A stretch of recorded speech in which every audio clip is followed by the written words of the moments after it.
Et on va terminer avec le câble. Beaucoup d'éléments négatifs sont dans les cours. Oui, alors négatif, sterling, oui.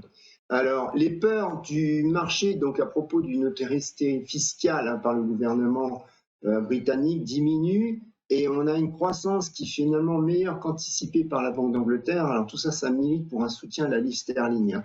Mais comme pour la paire Rodol, attention, hein, beaucoup d'éléments négatifs aussi, dollars, sont dans les cours à court terme, hein. Alors, on n'oubliera pas, donc, la Cour suprême n'a toujours pas statué sur les droits de douane actuels mis en place par Trump, hein. Je vous rappelle qu'il avait appliqué ces droits de douane en invoquant l'urgence pour la sécurité nationale, hein. C'est l'International Emergency Economic Power Act, l'IEEPA, donc, qui lui a permis d'appliquer ces droits sans l'accord du Congrès, hein.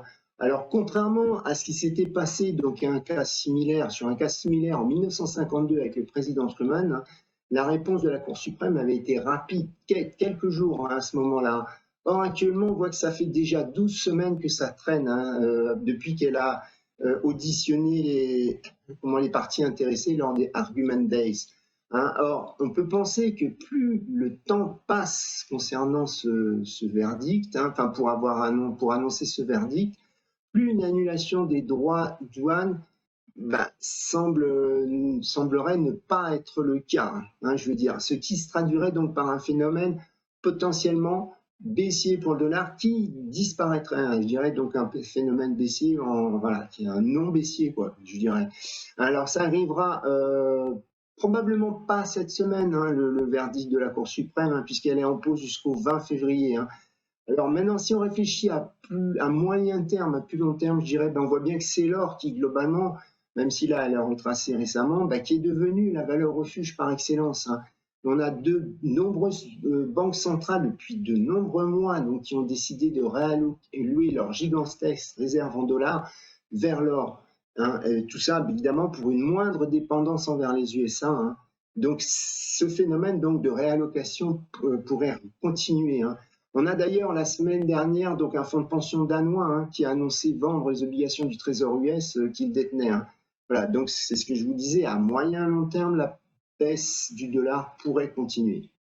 Alors si on regarde côté analyse technique, on voit que le câble a gagné 55 pips, hein, la semaine dernière, hein. Donc comme l'eurodoll, la paire consolide actuellement, donc après avoir bondi un plus haut de 4 ans contre le dollar, et revient donc à ses niveaux de lundi dernier. Alors côté support, on a un 37,70, hein, qui est un plus haut de juillet 2025, donc qui pourrait maintenant être donc un office de faire office de support actuellement. En dessous, on a un 36,10, hein, c'est un niveau qui avait servi fréquemment de résistance lors du second semestre 2025.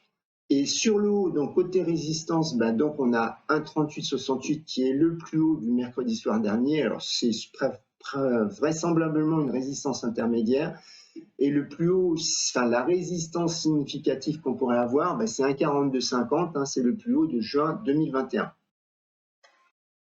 Merci beaucoup Philippe Lermy pour votre analyse. Belle journée à vous. À Au suivre revoir, le point merci. bourse. Merci. À suivre le point bourse. À tout de suite.